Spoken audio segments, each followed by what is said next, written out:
பாபர் மசூதிக்கும் ஞானவாபி மசூதிக்கும் ஒரே ஒரு பாடத்தை நமக்கு கற்றுத் தருகிறது. அந்த பாடத்தை கற்றுக்கொண்டு நீங்கள் கலைஞர். என்ன, பாபர் மசூதியை இடிக்கும் பொழுது லட்சக்கணக்கான பேர் வன்முறையோடு திரண்டு போய் இடித்தார்கள். ஞானவாபி மசூதியை கைப்பற்றுகிற பொழுது ஒருத்தனும் தரல. அப்ப நீங்க படித்துக் கொள்ள வேண்டிய பாடம் என்ன?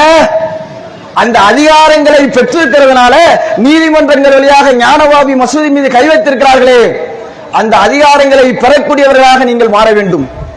அந்த அதிகாரங்களை நீங்கள் எப்படி பெற முடியும்? கல்வி அடிப்படையில் தான் நீங்கள் அதிகாரங்களை பெற முடியும். படித்தால் தான் நீங்கள் வழக்கறிஞர்களாக முடியும். படித்தால் தான் நீங்கள் அங்கு நீதித்துறையிலே கால் வைக்க முடியும். நீதிமன்றங்களிலே நீதிபதிகளாக அமர முடியும். படித்தால் தான் IPS அதிகாரிகளாக வர முடியும். படித்தால் தான் IAS அதிகாரிகளாக வர முடியும். அநீதி இழைக்கப்பட்டோம் என்பதற்காக வேண்டி வீதிகளை இறங்கி கோஷம் போட்டுட்டு கலைஞ்சிட்டு போற கூட்டமா நீங்க ஆயிடாதீங்க. படிங்க, கல்வியை கையில் எடுங்க.